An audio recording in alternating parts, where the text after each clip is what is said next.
Good morning, good afternoon, or good evening, based on where you're joining us from for this discussion today. My name's Deepa Karthykeyan. I'm co-founder, partner of Athena Infonomics, and it's great to be here with you all. It's an exciting topic.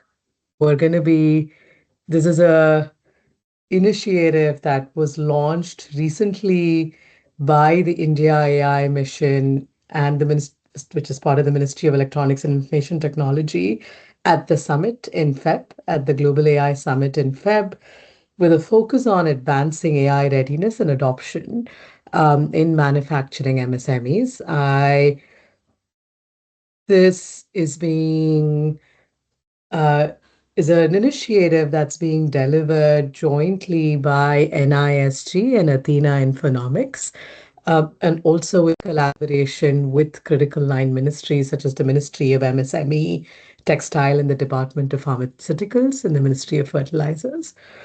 Uh, a quick introduction on why we're doing what we're doing, and we have some really exciting panelists, so I I'll jump straight into it in a minute. But this initiative really has been designed as an attempt to bridge the market intelligence gap. And really at the heart of it, on one side is really the the knowledge of what specific challenges, gaps, or opportunities are available on the demand side with manufacturing MSMEs, being able to sort of unpack and learn what those are. And at the same time, understanding where AI is already adding value. And what is the intelligence in terms of technology service providers and what they're doing today? And how can we sort of really learn on both the demand and the supply side to then make available intelligence that is of decision grade. To kick us off, we're going to be starting with three industries: textile, electronics, pharmaceuticals, and medtech. And we'll be visiting over 350 factories and talking to a range of technology service providers to really help with that discovery of what I just described to then shape actual design of specific pathways that industry can quickly pick up and adopt, and policymakers can then use to shape some of the thinking around policy gaps or opportunities. And a big part of this exercise is really the diffusion, which is how can we keep sharing as we're learning, right? The MSME AI exchange really is one of the key initiatives that's going to drive that sort of goal of diffusion. It's really designed to be a community of practice and learning, bringing together industry leaders, technologists, and policymakers to come together and think about how we can accelerate AI adoption in India's manufacturing ecosystem. Uh, Here's a quick QR code for those of you that are interested. This is an easy way to stay abreast or keep track of everything that we are going to be putting out, including information on events and webinars and materials and resources that we will be sharing. For those of you that are interested, please feel free to use that QR code to join the community. With that, we'll jump straight into the discussion today, which is really and we want to kick off this community of practice and learning with let's look at where AI is already delivering value, right? We have three amazing panelists with us. We have Akhila Tadinada, who's co-founder and CTO of Xemelgo. Xemelgo is a Seattle-based technology service provider that's designing and building AI-enabled operating systems for manufacturing companies. We have Tejpreet Chopra, who is founder and CEO of the BLP Group, which is a energy and technology company, and Industry.AI, which specifically specializes in providing machine learning and industrial IoT solutions to manufacturing companies, and Soma, who is a professor affiliated with IIT Jammu and IIIT Bangalore, but also is the founder of ML Square, which is a super cool initiative focused on democratizing artificial intelligence and making it more accessible and inclusive. So, a really interesting panel that combines industry experts and academia that's going to be telling us about where AI is already adding value on the shop floor. With that, I'm going to kick us off. Soma, why don't we go with you and then TP and then we'll come back to Akhila. Soma. You can hear me, right? Yes, we can hear you clearly. Yeah. By the way, thanks for the introduction and hosting us. It's a pleasure and honor to be here. Myself, Soma, faculty at IIT Jammu. I'm co-leading some efforts at IIT Jammu in developing frontier AI technologies, like GPT, Gamma like models, multilingual, multi-model models, and looking at the full stack. That starts from energy efficiency, data curation, which is very critical to build quality applications that are culturally grounded, and Mhm. developing the software layer, that's a distributed training and inference, because to build models of that particular scale, we also need the frameworks, whether open source or developed in-house, and definitely having a focus on the applications, like agriculture, healthcare, so on and so forth, including commerce and AI for science. That includes actually manufacturing. Very excited to be here and willing to listen and learn as well. Awesome. TP, over to you. Hi, my name is Tejpreet Chopra. I'm the founder and CEO of Industry.AI. Um, I, I've had a long manufacturing experience at GE for close to 15 years, and then decided to give back by setting up a wind power generation platform and a solar power generation platform. And then one day, one of my wind turbines burned down to ashes, and that's when we really started this journey on developing Industry.AI. So I'm here today to talk about Industry.AI because I feel that I'm passionate about how do we bring these AI technologies that we're deploying for large corporations to 70 million MSMEs in India. Just to share with you, Deepa, that as you know, the MSME sector in India employs about 230 million people. It contributes to 30% of India's GDP and 50% of India's exports. And therefore, I'm passionate about seeing if we can bring what we're doing for large corporates down to every factory floor in India.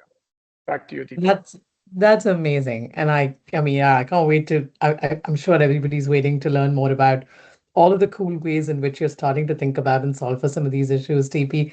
Akhila, can you hear us? And Yes, yeah, I'm do you good. want to? Fantastic, we can hear you. Great. Yeah.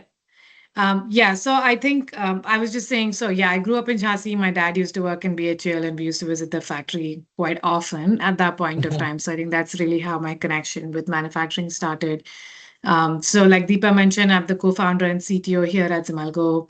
I've been in the industry 4.0 space since about 2015, so close to 10, 11 years at this point of time.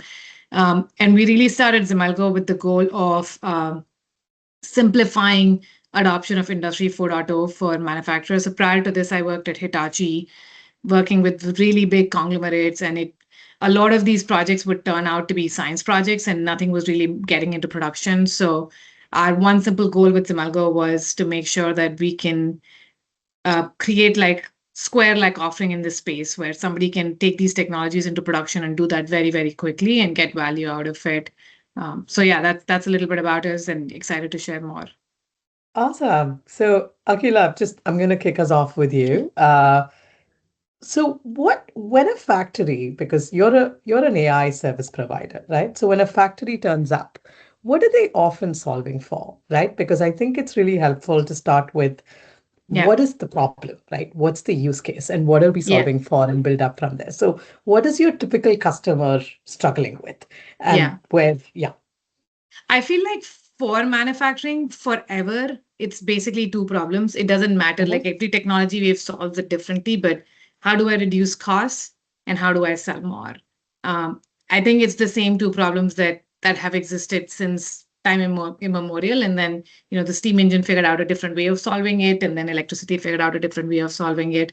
And now AI and sensors are figuring out a different way of solving it. So I still think that those are the same two core problems, but to sort of dive deeper into it, I think what most of our customers, when they come to us, are looking for is one, they're looking for how do I capture real time data as it's flowing as things are flowing through my factory? Because again, data is the foundation of anything else that you want to do. And today, a lot of data capture is really dependent on humans or people. Like, oh, I work on something and then I go Mhm. let the system know.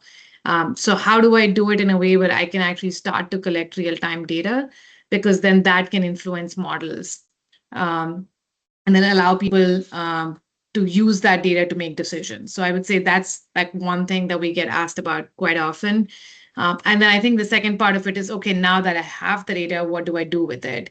And I think we're really seeing two big use cases. One is around operational optimization. So how do I do better scheduling? How do I ensure that I'm not running out of raw materials? How do I ensure that my service delivery is meeting the SLAs that I have for my customers? Because again, everything in the manufacturing floor works perfectly till something falls apart, right? And which is happening all the time. They're fighting fires all the time. But a lot of the existing ERP and MES systems are built for static data. So they'll say, oh, you know what? Every step is supposed to take 15 hours or something. But some days it takes 15 hours, some days it takes 5 hours, some days it takes 20 hours. But the algorithms really don't adjust because they don't have that real time data. So I would Right. say that's one big segment. The other big segment that we're looking at is how do I offer smart services, right? So everybody that I talk to, they say, Amazon sort of changed the game. Like if Amazon can tell me my box is 7 steps away, but I am making MRI machines, I'm making, these big rocket engines, and I really can't give my customers any sort of smart information about my products. I can't tell them where they are. I can't tell them, predictive maintenance for them. I can't really offer any sort of smart services on top of it, which is another big area I would say that AI is enabling for customers. So I think those, in my experience, those are the two big areas that we're seeing customers asking and applying AI and actually getting really good results very quickly. And sort of a big piece, if I'm hearing you correctly, is the complexity of the shop floor. Like it does a better job Yes. being Yes. able to both sort of give people access to ways of learning and then managing that complexity in ways that some of the historical MIS systems or ERP systems failed Cannot at, do. right? So there is Yes. a clear, so which means there's automatically something to be said about where is there greater complexity, or is that true for all manufacturing processes, or are there certain kinds of processes and industries that are probably more, Yeah, yeah. I would say we're seeing a lot definitely in like discrete manufacturing and places where there's a lot of custom manufacturing, right? So Mhm. I think more and more what I'm seeing is there's two types of factories or industries. There is the ones that have just done extreme process optimization, like you're making a Coke bottle, right? So it's sort of the process starts and ends.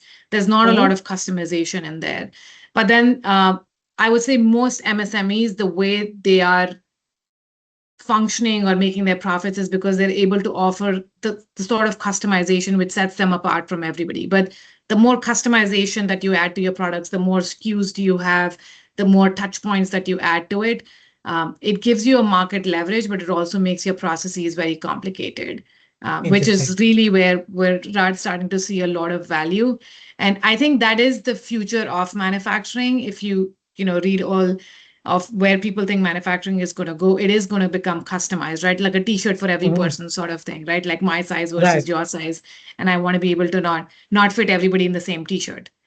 Being Yeah, able to yeah. give everybody separate t-shirt sizes. Yeah. And when we held consultations, I think as we were shaping this sort of study and the initiative, one of the policymakers we spoke to had a very powerful story about how the biggest difficulty and the disadvantage of public policy is it oversimplifies reality in the last mile. And it kind of takes this brush and tries to kind of create Yes. symmetrical lines when you have this messy complexity. And Yeah. AI is allowing us to deal with that messy complexity and still add value. And I think there's something really powerful there. Yeah. Tejpreet, I'd love to bring, because I've absolutely, and you and I, we've talked right through this, right? Tejpreet, you've seen us think about this. You've been a big source of guidance really to the team as we've shaped our own perspectives on this. And really, Industry.AI has is already adding value on some of these big shop floors, right? Whether it's on occupational safety or operational effectiveness. Can you tell us a little bit more about that? What Industry.AI is doing, and yeah, where you're seeing excitement in terms of value creation? Perfect. No, thanks so much for that, Deepa. Deepa, I'm going to share a few slides if that's okay with you. Oh, absolutely. And Please go ahead. and I'm going to just give you a little bit of a feel of the journey and that thinking about what we do. So just very, very quickly, Mhm. Deepa, like I mentioned to you, the journey started because one day about 5, 6 years ago, at about 2 in the morning, I get a call saying one of my wind turbines is burning down. There's nothing much you can do when a wind turbine in the middle of the boonies is burning down, but Mhm. by the next morning, it had all completely burnt down. So that's when I started thinking we need to change the game. At that time, I had no idea what AI was. What we started doing was collecting all the data from all our wind turbines. We got a couple of PhDs to start developing these algorithms, and we improved machine availability from the high 80s to the high 90s. And so you saw a huge improvement in dramatic in returns. So that's how this little journey started. But post COVID, what we found was the demand for these technologies to improve productivity, quality, safety, energy efficiency started increasing dramatically. And what I'm going to do in the next few minutes, Deepa, is to give you over the next 4 or 5 minutes a little bit of an overview of what we traditionally do and what we've started doing in the last 4 or 5 months to figure out, as a result of that study we did, in terms of how do we bring the big AI that we do for large corporates to 70 million MSMEs in India. And if we can do that for 70 million MSMEs in India, we can do it for everybody in the world. But what is the practical challenge that we faced? Is that how do you make machines talk? So when I ran GE would never share data with Siemens, Siemens won't share data with Mitsubishi, Mitsubishi won't share data with Fanuc. So the first step is how do we make the machines talk? So how do you connect the physical world to the digital world? And one of the big challenges in the MSME space is the fact they don't have the resources or the capabilities or the capital to do all that stuff. And I'm going to show you very, very quickly in a few slides in terms of how we actually physically do that. We then take that data and convert it to intelligence with AI.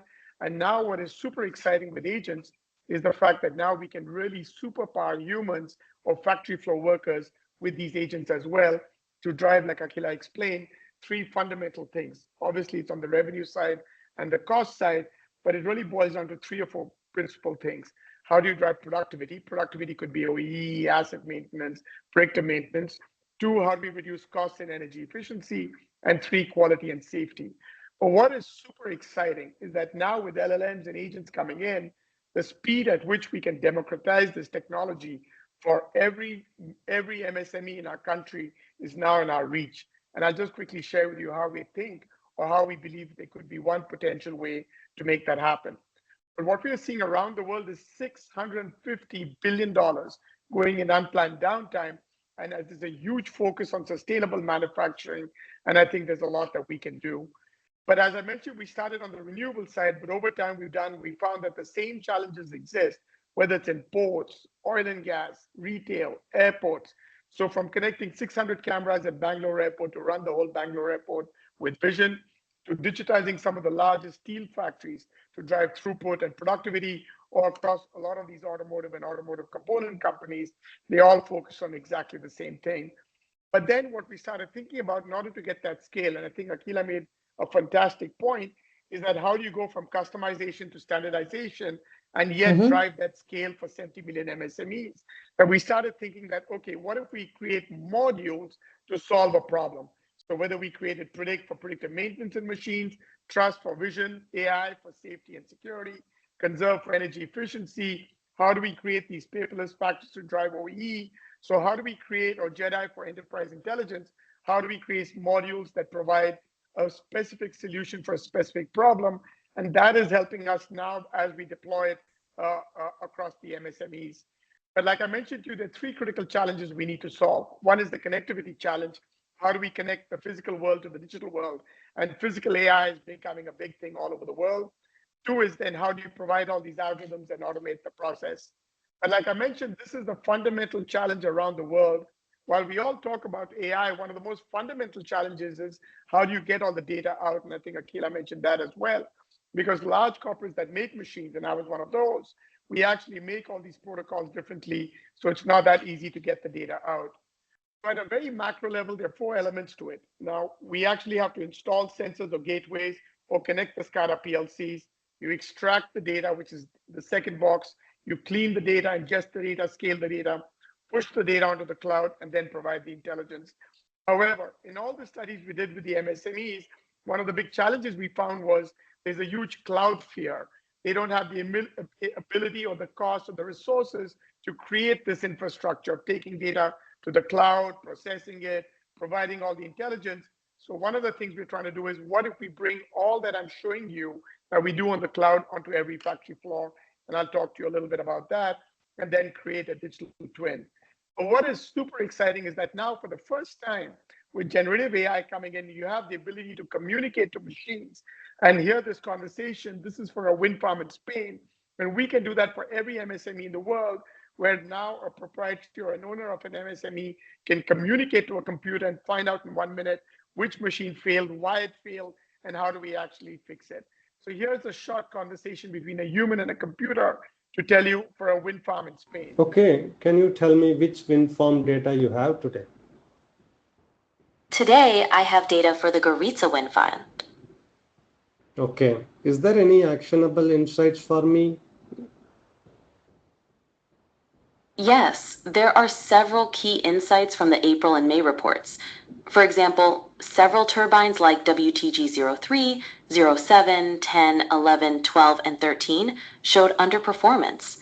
Also, WTG 08 had a significant issue with a yaw lubrication pump failure for 580 hours, and WTG 01 had a persistent problem with a pitch manifold issue for 400. Therefore, as a result, Deepa, what we are able to do now is use domain knowledge of how we build turbines or build machines or analyze how machines work, and create fine-tuned small machine language models to predict failures in a gearbox, in a bearing, in a specific part of the whole process. So how do we do all this? The first step is you need to make all these machines talk. So there are hundreds of sensors, but you need to understand which sensor to put, where to put it. But if the SCADA PLCs exist, it makes your life easier. We can execute the SCADA PLCs and get the data out. But with the power of generative AI coming in, the ability to aggregate vast amounts of data gets even quicker. Let me show you some pictures to make all this real. So these are for some of these Fanuc machines. Each machine costs about 6 to 8 crores, where they wanted to predict failures in the bearing level and spindle level. So we deployed about 32 sensors in each machine to extract the data first, all the way through to large cranes on ports. So this is an actual picture of Mundra port, where the team actually climbs up 120 meters, open the trolleys, put all the cables, connect into the PLCs, and deployed about 48 sensors to get all the data out. So the first step is to make all these machines communicate and extract all the data, clean the data, ingest the data, and then start running all these algorithms to predict failures in all these machines. Now, the reason I show all this is what we're able to now do is to bring all these algorithms and machine language models to every one of these 70 million MSMEs on every factory floor. And that's the exciting thing that I look forward to. So this is an example of how these algorithms are running at the back end, which actually sends out an alert, and we can actually shut down these machines as well. I'll give you another quick example. This is an automotive company, an MSME company, making components for one of the large automotive component manufacturers Yeah, around the TP, world. 30 seconds, and then I'll, yes, Perfect. please. So therefore now what you're able to do is actually connect all these machines and actually connect it and then predict failures. So the ability to do this with sensors or all the way through to vision, where you can now connect these cameras and actually predict failures, whether it's in terms of people coming in or whether it's to control KUKA robots with vision. So now what the question really is how do you take all these technologies and bring it down to a factory floor for all these MSMEs? So what I'm just going to share with you very quickly is now not only can we do this for these large companies, now what we are trying to do is launch it in one little supercomputer that looks like this, so that we can now deliver an entire cloud and the thinking and the processing on one factory floor. And that's what we're looking to do. So that now in an air-gapped way on one supercomputer, we can now do all these machine language models on one supercomputer on every factory floor, so that now these MSMEs have the power to transform safety, quality, productivity with one supercomputer on the factory floor. Back to you, Deepa. Thanks a ton, TP. I know there is so much here. I have a really quick follow-up, and then Soma, I want to kind of come back to you because I think this question of because this is exciting, right? It's powerful, it's compelling, but it also feels expensive and out of reach for a lot of firms that are saying, what is the cost of solving that problem versus dealing with the problem without having to solve for it using AI, right? Like if I didn't put in those sensors and if I continued with business as usual, is that just easier and less expensive still than solving for it with all of that, all of those layers? TP, a quick follow up. When you go, I think when you think about or you talk about Yoda Edge, are we primarily talking about shifting from cloud to edge, which means you're really talking about cost of compute and hosting? Is that the big delta? And what is the difference, like in terms of cost, TP? What changes when Yeah. you go So from, Deepa, yeah, yeah. so what would normally cost, you know, vast $100,000 or crore or more, we are Uh-huh. trying to deliver on the factory floor for around 6 lakhs.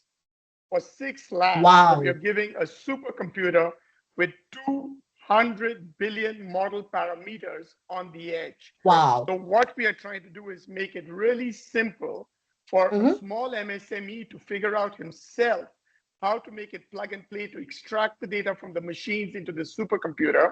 The supercomputer already has the machine language models that have been trained on these large companies on the box.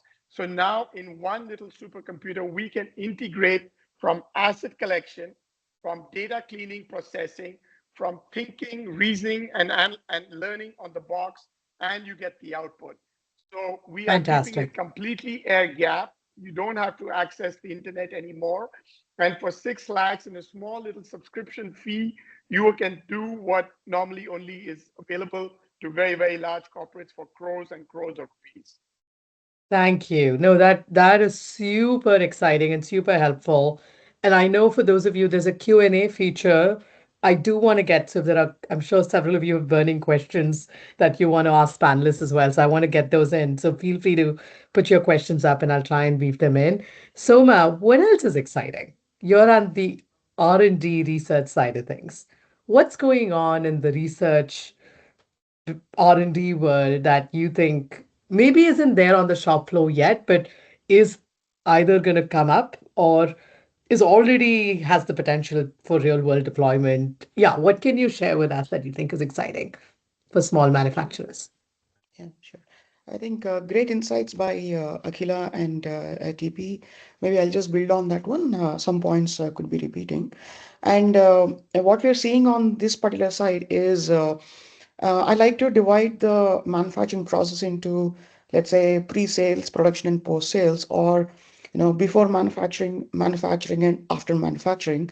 Uh, I think agentic systems, could be real, where these MSMEs could have digital fronts, where lead generation, lead conversion, and post-sale support could actually happen. Like TP mentioned, right, we could actually have a digital twins that machines can talk to each other. I think that's already becoming real. Particularly in the factory, coming from a statistical background, one thing I look for is there any process or a job that's very repeatable, that has a high variability? So therefore, narrow AI could be applicable. Of course, there's a very classical paradigm, and food processing industry, electronic industries, having they're using AI for a long time. So that's one opportunity. Maybe the third is little more futuristic, is where at least we are seeing in the software world, is where the ability to create code became a lot more cheaper. So the value of software creation actually has come down.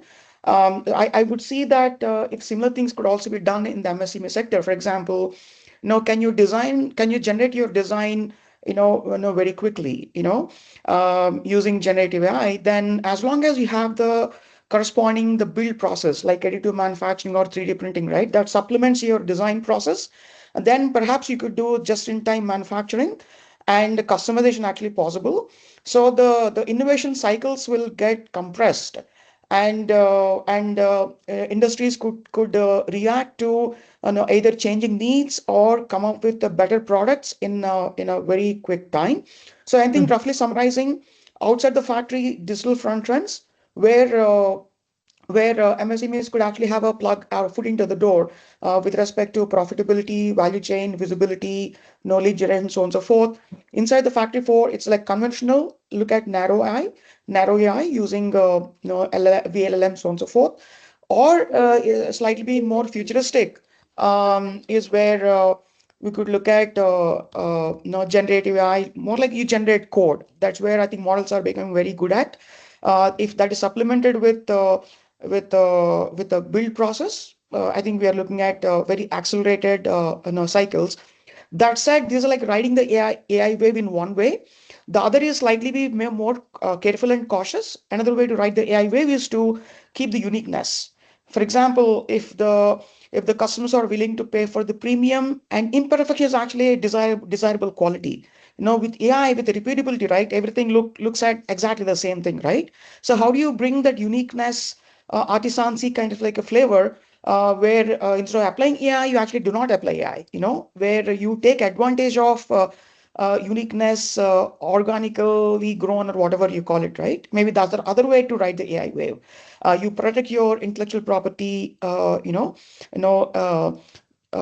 build it on the fly, on demand, more like a designer, if you will.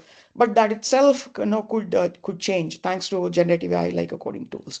Of course, AGI makes it very cost effective. I think these are some thoughts that occurred to me.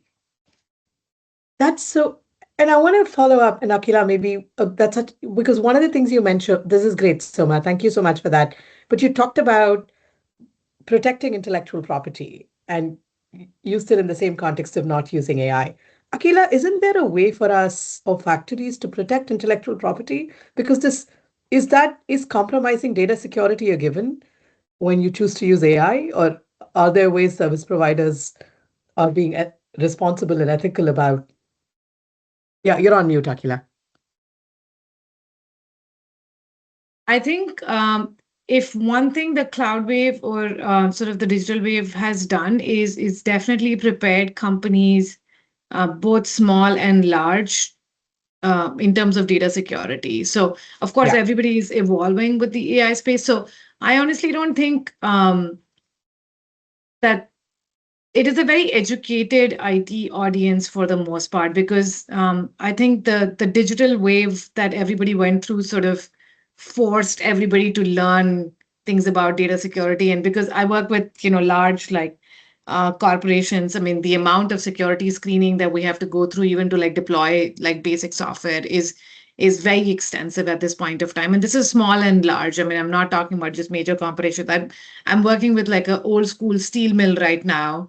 And in my mind, I was like, I mean, you guys just take, you're getting rebars, you're melting it, and you're making something.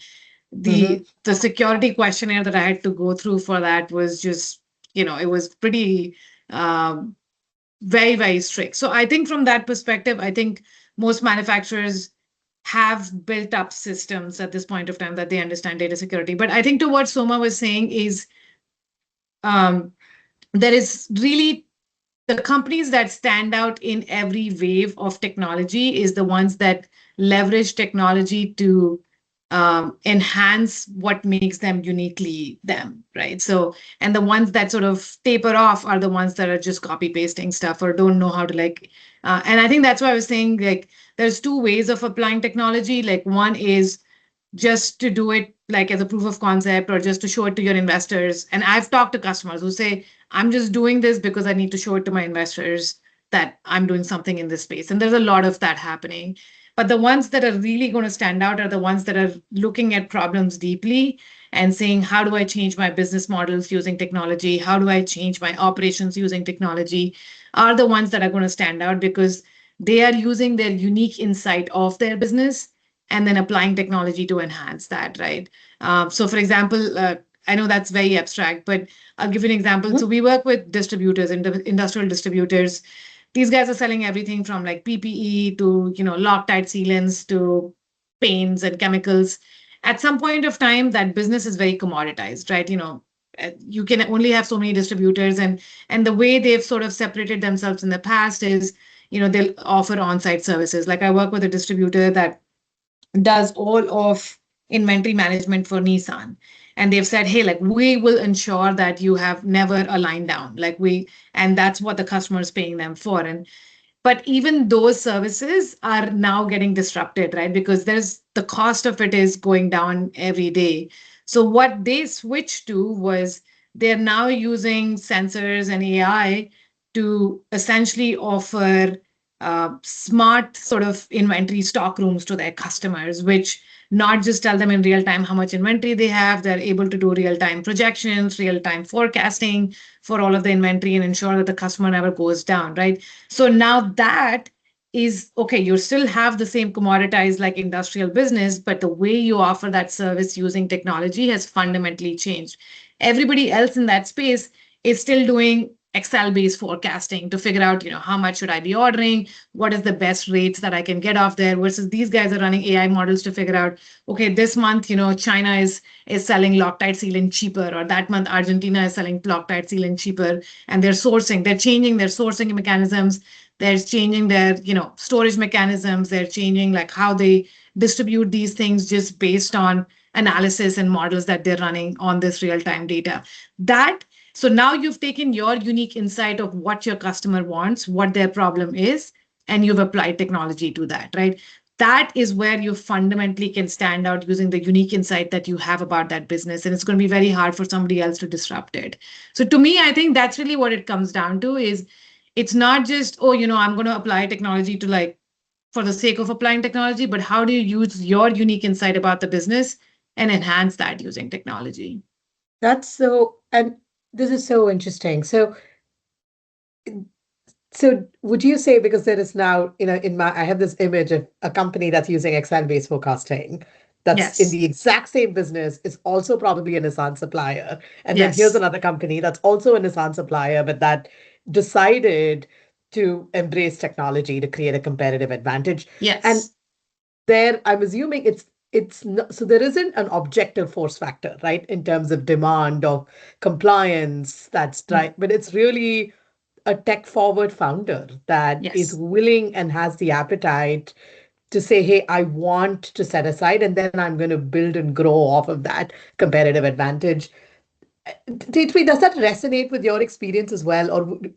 What's the typical profile of a customer that comes to an Industry.AI? Like, does that resonate with your experience? Or, yeah, it'll be lovely to hear your perspectives on this in Yeah. terms of No, the buyers. Yeah. no, Deepa, completely agree with Akhila. I think, it's absolutely spot on. I think in today's discussion, like I break it up into two, right? One is what large corporates want and what is 70 million MSMEs want. And there is some overlap, but there are a lot of basic differences as well. So a large corporation in automotive, steel, chemical, ports, airports, all of them want to drive productivity. They want to drive safety and quality and, drive energy efficiency. So that's very clear on what they want to do. But increasingly, they want to do it at cost points that make at very, very low cost points. And that's the biggest challenge of doing it for them in India. But given the fact that if you can deploy these technologies in India for these large corporates, it's a fraction of the price of what other large corporates outside India are paying for similar solutions. So the real opportunity for us is to deploy these basic solutions on driving productivity, safety, quality with AI, globally. But the question for us is today's discussion is 70 million MSMEs. Now, these 70 million MSMEs, I'll break it up into three categories. The micro is 0 to 10. The small is 10 crores to 100 crores revenue. And the medium is 100 crores to 500 crores of revenue. Now, out of the 70 million, my basic analysis, Deepa, is that about 90% of them, or even a little bit more, would be less than 10 crores of revenue. About 5 to 6 could be between the 10 and the 100 crores. And 1 to 2 to 3% would be in the 100 to 500 crores. But the question, Deepa, is if we can even provide a solution for that 2-3% to start with, that is 1.5 million companies for us to go and help them improve productivity. If we can improve OEE for these 1.5 million manufacturing companies by 1%, 2%, it's a huge kicker in our country's productivity. given the fact that it employs 230 million people. So if we can start thinking about how do we take basic solutions in driving productivity or safety on factory floors and bring these solutions for that first 1.5 million people and then slowly take it down, that will be critical. So I think that's what we should do. Now, the needs for the people who are below 10 crores are even more basic. They may not even have basic ERPs, not even basic accounting systems, not even so it's a very different problem statement. But I Mm-hmm. think to start somewhere, Deepa, I think we as a team need to think about how do we bring these technologies as we democratize AI, at least for those 2 or 3%, then we can do it for the next 4 or 5%. That itself will be a great place to start. Fantastic. I want to, and a linked, area, because I know it's come up a fair bit in some of our industry engagements, is this perception that AI automatically means layoffs, right? Or jobs are lost. And that need not necessarily always be true, right? Like Akhila, in the example that you provided in TP, what you described, you are possibly expanding revenue, right? You're actually doing more, possibly with the same. Can you speak to, I mean, I don't know, is there any insight? And so might also open that up to you, right? Like, is and happy to whoever wants to go on that first, right? Is there any insight you can offer on the jobs conversation when it comes to the shop floor when you start thinking about artificial intelligence? I have a quick Deepa, one I'll that give I'll do you. and then I'll pass it on. Yeah. But um, I we definitely have like case studies that we've done with multiple manufacturers where what's effectively happening in manufacturing is anytime they apply technology, they're able to reallocate resources. So in the past, for example, a manufacturer had 11 expediters because they're running out of inventory, they're not able to find inventory in time, or they have line down situations. And now because they're able to track everything in real time or have real time forecasting, they don't really need these 11 expediters. They're able to Mm-hmm. reallocate them to actual production. So I think more than people getting laid off, and this is my personal opinion, there's a lot of like AI layoff news, particularly happening in the Seattle area since Amazon's based right here. A lot of that is people covering up layoffs, essentially. So I don't think any of the layoffs are effectively happening as a result of AI. If they're going to happen, they're going to happen in the software industry because of how quickly coding is getting disrupted, not Yeah. so much in the place where actually it requires people. But we are seeing a lot of reallocation of resources for sure to higher value work. I work with a CEO here. He's very forward thinking CEO, and he always says manufacturing by default is the lowest paying, uh, I would say, sector for a lot of entry level jobs. And Mm-hmm. if there is one way to increase the pay scale for entry level jobs in manufacturing, it is reallocation of resources to higher value work. And that means that the lower value work needs to get automated so that you can reallocate resources to higher value work. I love that. Uh, yeah. I don't know, TP or Soma, do you want to share some perspectives or add to that? I think my take will be yes. I think maybe perhaps the first time, right? The very creators of the technology are Mm-hmm. actually close to extinction. I mean, just exaggeration, but that said, that I think, as Akhila pointed out, it's more of a it's not a question of who is getting replaced. It's actually getting what is getting replaced and how do we need to sort of like be accommodative of that particular fact, right? So I think given that, maybe it's actually on the contrary, it's a good opportunity to do a lot of things we did. No, we need to undo the damage control in the sense. Maybe instead of doing a lot of urban migration, right? Maybe it's a chance for us to, grow local and grow local. In this case, grow local means that instead of shipping anywhere to anything, right? Source from a particular place, consume locally, so on and so forth. With the AI and access to digital assets, becoming, in other words, access is no longer a barrier. Therefore, the question is like what to do with it. And with the physical AI, robotics, so on and so forth, right? Maybe we can actually do I think to me, the question is like a decentralization. decentralization and not concentration of efforts, talent, energy in one place, right? That might be advantageous from a sustainability point of view. So maybe it's like an opportunity in blessing that we could actually take a relook at fundamentally how where jobs are getting created. Can we distribute them and decentralize them and provide opportunities to rural economy? Rural economies can actually grow, is my take on that one. But otherwise, it's reckoning definitely. Definitely being in academia, right? It's a question for us: what do we teach? If a coding is actually becoming so ubiquitous and definitely models can do better than what do we teach? What do we learn, right? Uh, I think this question cannot be ignored for sure. Maybe this becomes applicable too the moment. I'm not an expert in this area by any means, but it's just a thought that if I connect with coding as a means to generating design, like could be like molecules, materials, parts, which get integrated into like machines, right? They also get automated in a way, right? So are we looking at a future where just-in-time manufacturing becomes a possibility? Then what does it do, right? I don't know, but my reaction would be to is decentralization. Very interesting. TP, did you Yeah, want no, to add to that? I completely agree with Soma and Akhila. I think the perspectives are absolutely spot on.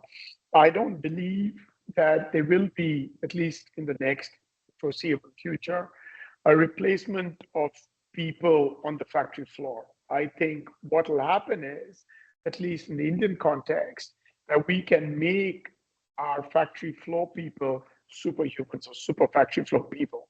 Because with the availability and deployment, and like you said, Deepa, diffusion of information and technology, you're giving them the power to be much more effective, right? So I don't believe that jobs will be lost on the factory floor. Where there will be an impact, and I think Soma hit the nail on the head, that coders are going to get, if they don't start figuring out how to take their skill sets to the next level, I think they could be impacted. But at least in my perspective, if our discussion today is in the MSME sector, I think it's not really, I'm not scared about job loss. I think it is the biggest opportunity we have, Deepa, to supercharge our 230 million MSME workers by giving them the tools and empowering them to use these tools to become superhuman, in my view. I like the superhuman framing, right? And that often means you're able to increase salaries. And Akila, to your point, you're growing, your income's growing, and it sort of is. Uh, I if I had to sort of now, I know we've talked about it from an employee standpoint, but from the standpoint of now, the management and the leadership and the capital owners in some sense. One of the things that came up quite a bit was this ROI concept. Like, what's the ROI on this investment, right? And I'm an economist by training, and I said I struggled with coming up with a standard methodology that'll work and that I can apply realistically, not because it's a methodological gap, but because cost curves are shifting so rapidly and the technology frontier is shifting so rapidly. Like TP, you just talked about how we're going from a crore to 6 lakhs, right? Like, right, that is a really powerful way of illustrating. One of the things I wanted to just kind of talk about or learn about was where are you seeing? I mean, I'm not expecting an ROI conversation in terms of an objective conceptual thing, but what are some practical experiences, right, of where you saw a factory do something with AI and that truly helped save a ton of money or help them expand revenues or enter new markets? Are there any interesting examples that can speak to that ROI angle that I think comes up quite a bit as industries sort of enter this conversation? Or examples of where there's been a net positive ROI that you saw just from your experience of working with the industry? Happy for Deepa, either TP or I'll Akhila. Yeah, kick it go off. ahead, TP. I'm Yeah. happy to kick it off. I think a good example is, one of the largest FMCG companies in India Mm-hmm. came to us and they said that they have product returns due to quality issues of Mm-hmm. 0.8% of all goods that are sold, right? Mm-hmm. Now, 0.8% sounds statistically insignificant, but if the company's sales are 62,000 crores, then 0.8% is 500 crores of losses due to poor quality in manufacturing, right? Right. So by just deploying a Vision AI solution where we were able to deploy just a few cameras, train the models to detect these quality defects, we were able to reduce these returns by about 0.2 to 0.3%. But like I said, that 0.2, 0.3% is reduction of 100 crores of returns, right? Wow. By catching these quality defects. So I can go on in steel, in automotive, in whether it is to improve OE by 1%. And I think, Deepa, this is a key point you brought up. At the end of the day, it's all about ROI in manufacturing. In India, we Right. pride ourselves in frugal manufacturing, and no company will spend even 1 rupee until they have some level of certainty that there's going to be an ROI or a return. So I think if we can just do it for a couple of things, whether it's an improvement of quality or improvement in OEE or productivity, even a small shift, if we are talking at these cost points of 6 lakhs or 7 lakhs to bring these kinds of advanced models that were not non-existent even a few years ago, I think that ROI, even for small companies, could be significant. That's really powerful. So it's really not, I think that's understanding it because we've gone back, right? We had these very simplistic ideas, Akhila, Soma, and TP, as we were going. We were like, we're going to go to where the problems are the biggest. So if it's a 6% defect issue versus a 2% defect issue, we'll prioritize the 6%. And really, this puts some of that in perspective, right? Like it's not those absolute thresholds that become triggers for what's a high impact ROI use case. It's all relative. And we're simply allowing for factories to say, what is big enough for you, or what's a important enough problem for you? But here are the possibilities, right? That can solve that problem. And here's what you need to know. I don't know if Akhila or Soma, you wanted to come in or share any perspectives on that before we move to the last segment of this conversation. Yeah, I mean, I think the short answer is when somebody asks me about ROI, I always tell them like, even to build a business in this space, you can't do that if there was no ROI. So if there are people building businesses in this space, it effectively means that there is ROI for them to have sustained business, right? So I think that's a separate way of looking at it. But just from a pure customer perspective, because a lot of what we do is in building our smart stock rooms and enabling a lot of that. I think we've seen customers being able to have like real-time inventory forecasting and all of that. Just pure like being able to capture real-time inventory reduces labor by 90%. Like right now, there are people on floors that are going and constantly keeping track of inventory and figuring out on a daily basis. We've had customers that have gone from 80 hours of being able to do that to go down to like 20 minutes. So just the amount of savings that they're getting is it's almost like pays for itself in the first few months at this point of time, like operational visibility. And then what you can do with that data is even more, right? So I think overall, and I think TP works in like the quality and OEE space. I work a lot in the operational space. But just the cost of sensors, the cost of compute, the cost of being able to deliver these services has gone down so dramatically that at this point of time, it doesn't matter if you're like a big company or a small company. You really can like afford and start to get value out of it very, very quickly. Right. And in a way, and Akhila, and something that you're saying that's really powerful that I want to just, come back and repeat because it's not just about the immediate operational challenge or gap that it's solving for, but the value that it's unlocking. Yes. Because of the data corpus that you're building, which may not be visible in 3 months. So it's more than makes up for costs and it's so hard to monetize what that means. And which is why ROI suddenly for a traditional econ, like in an econ framing, I'm like, Yeah. what does that mean? How do you do Yeah, I ROI, mean, I Sama? think Yeah. maybe I can use another example. So I was giving the example of this distributor. They, I would say, just say that, their typical multiple, where all these companies get bought by private equity, their typical multiple for most of these companies is 1x or Right. 1.5x. But once they sort of became a tech forward and an AI forward and smart company, they recently got bought and their multiple was 5x, which is unheard of in this space, right? So if you're an MSME which is looking for valuations or private equity and raising funding and all of that, just having smart services itself could fundamentally transform your multiples in terms of valuations also, in a company. I think these are different ways of looking at the same problem. Yeah. One is like, cost, but the other is also looking at how does that differentiate you in the market? Yeah. Right. And in a way, we're also saying it's no longer a problem framing, but it's an opportunity that cannot be ignored, Yeah. right? Because the Yeah. cost of not paying attention to that opportunity could be very high as Yes. you're looking at a Yeah. growing enterprise.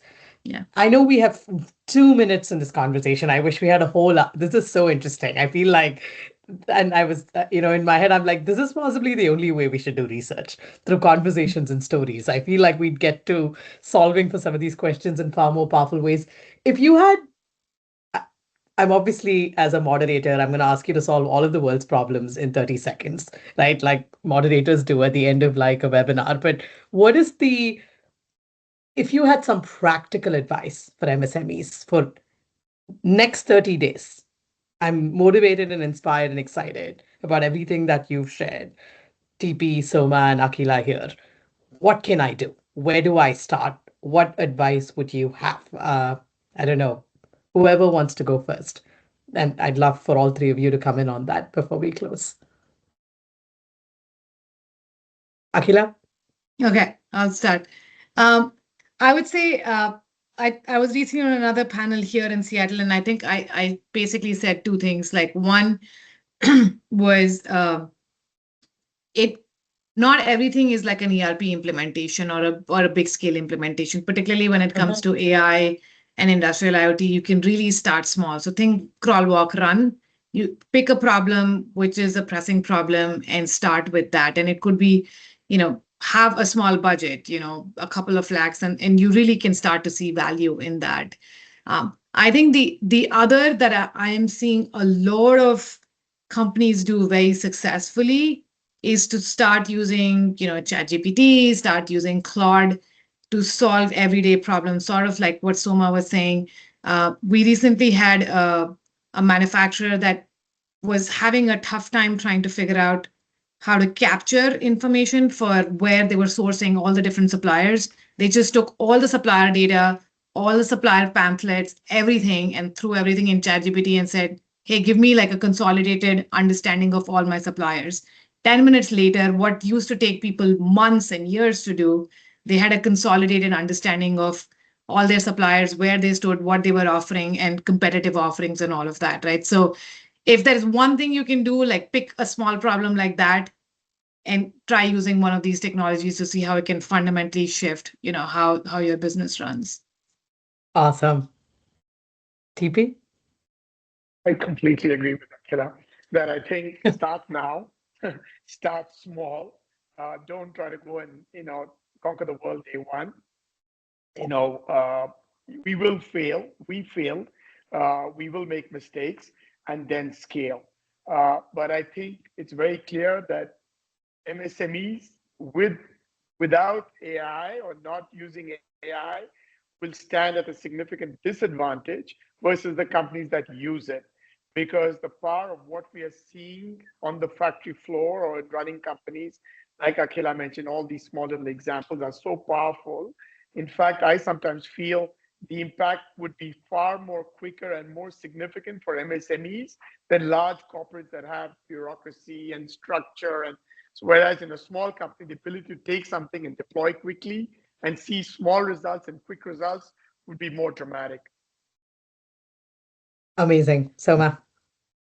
My take would be to be curious, explore tools, be the driver, and don't relegate everything to tools. Build for observability. I think that visibility into what is actually happening, either into the in the factory or outside the factory, right? That gives you leads into where to invest your time and energy into it. If possible, again, the narrow AI versus general AI, maybe if there is any task that has a high variability, that's repeatable, that scales well, I think narrow AI makes sense, which means that you need to collect your data, so on and so forth, right? I think having an awareness of what AI can do, cannot do. AI is just another piece of technology, it's not a magical solution. So therefore, having that groundedness, awareness to what AI is, I think is important. And the digital literacy is a prerequisite. TP mentioned, right? I think we need to be aware of what it can do, it cannot do. Consequently, how can my company be still be lean and be empowered and can do like 2x and 3x. And that's visible even my own sphere of work, right? I'm not a DevOps engineer, but with Cloud Code, I can actually spin up a Kubernetes cluster. I can debug, so on and so forth, right? It's real. At least in the coding world, it's real. It's only, I think, matter of time where this technology diffuses into other walks of life. As long as it's in silicon, whatever that can be done in silicon will become better at it. So the human touch points, right, where human and machines interact, and that's a point where we need to see where we can actually add value as a human beings. That's my take in terms of ROI and This maybe. is fantastic. Like a huge thank you, Akhila, Soma, TP. I know we're 4 minutes over time, but you've been phenomenal. I honestly, this is probably, I can't think of a better way to kick off the community of practice. Thank you all for being here with us. Thank you all for joining us.